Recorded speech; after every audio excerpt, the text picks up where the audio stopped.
Hi, Jim Burgert here. I'm the pastor of Holy Cross Lutheran Church in Houston, Texas. Abiding. I'm going to have some fun today with counting words. In only 8 verses, John, the gospel writer, writes 1 prune, 3 vines, 6 branches, 6 bears, 6 fruits, the bears and the fruit bear fruit together, and 7 abides. How about that? Abide is somewhat of an old-fashioned word. More preachers probably are talking about pruning and how pruning is a good thing. It is. But abiding, repeated 7 times, it's not used a lot. It's kind of an old word. No motel advertises that we should abide there when we travel. Nobody says Jose Altuve is abiding on second base, but he is. He's waiting forward, alertly anticipating the fruits of catching the ball and making an out. Abide is a word that belongs to another time. It's agriculture, and so being, it involves waiting. You wait for the seed to sprout. You wait for the sprout to grow into a plant. You wait for the plant to blossom. You wait for the new fruit to set and grow. No amount of seminars or how-to lectures at seed tomato plants will make them grow faster. My neighbor and I do sing to my tomato plants, hoping that the extra carbon dioxide in their faces will make them happy. Abiding equals dwelling, not departing, remaining beside, adhering to, maintaining, preparing for, enduring, sustaining, continuing, and steadfast, waiting in lines, waiting in traffic. Abiding is being there for the long haul. Its absence makes us smaller. Friendships break off, business contracts are breached, marriage covenants neglected. God alone knows the river of tears shed by the absence of abiding. Abiding denotes place.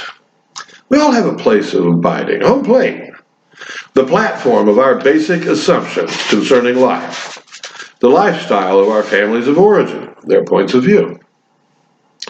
Abiding is bearing and forbearing and sustaining in the apparent absence of forward motion.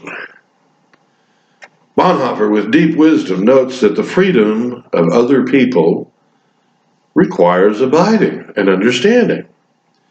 It can be a burden when someone else's freedom collides with who you are. Suddenly you don't agree.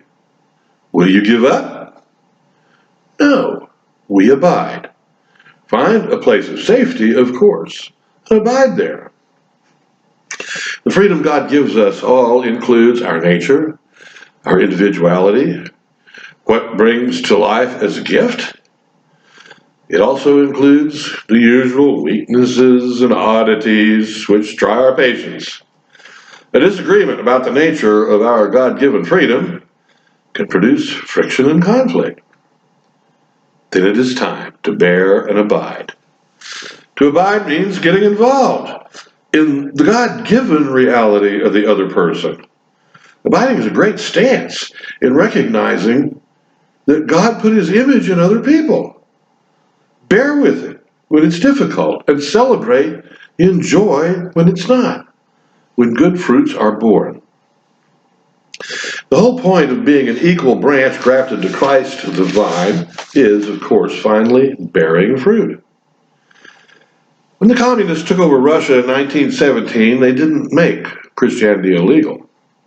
In fact, their new constitution guaranteed freedom of religion.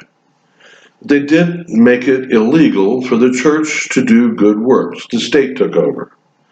The church was not allowed to feed the hungry anymore, or educate, or house orphans, or care for the sick. Those became jobs of the state. It rendered the church, at least officially, irrelevant. It still bore fruit, but it is like potatoes underground. This required decades of abiding for faithful followers of Christ. Christian communities were isolated.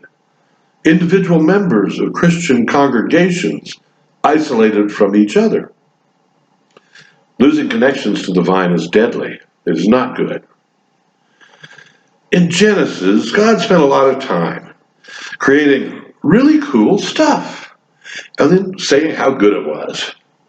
Genesis 1:4, God saw the light and it was good. Genesis 1:10, God differentiated land from water and he said, good. In 1:12, God created all the plants, flora galore, and he said, this is good. In 1:18, God tossed out the sun and the moon and casually threw out all the galaxies and the stars. And he said, wow, that's good. Then he started working on fish and birds, all the way from sea monsters to Quetzalcoatluses. God said, this is not only good, keep it up, be fruitful, multiply. Then God created the wild animals, and the creepy crawly animals, and the herd animals. What did he say? Good. Then he created humans. And he told them to be fruitful and multiply. Take this whole creation and till it and keep it. So much for those who say, work is punishment for sin in the garden. That's a bunch of hooey. So wrong. Work was humans' first commission, first blessing in the garden.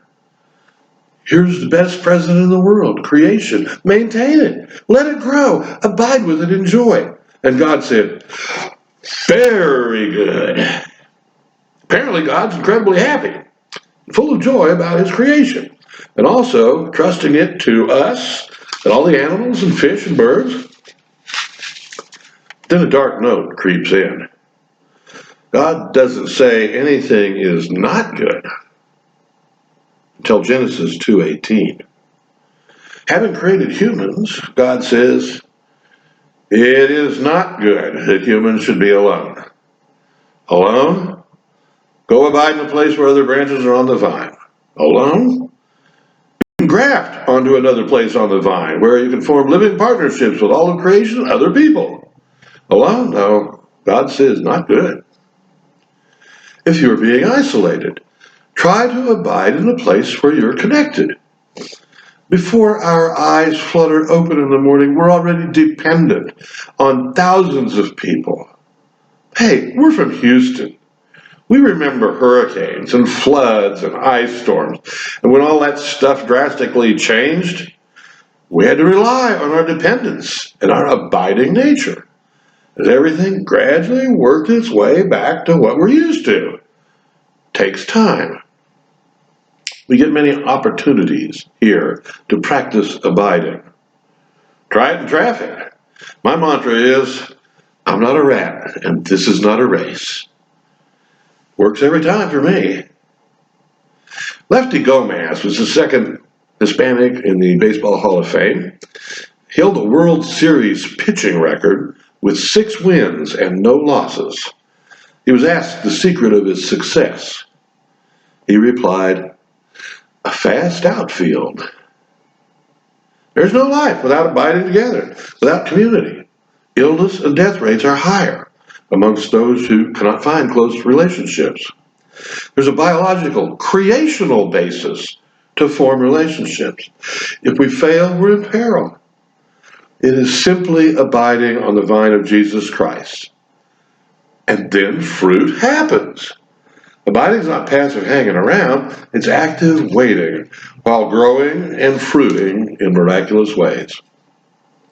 Mutual abiding on God's grapevine means that there are 2 folks in the same place, Jesus and you. We abide together to produce the fruit of abiding love. Amen.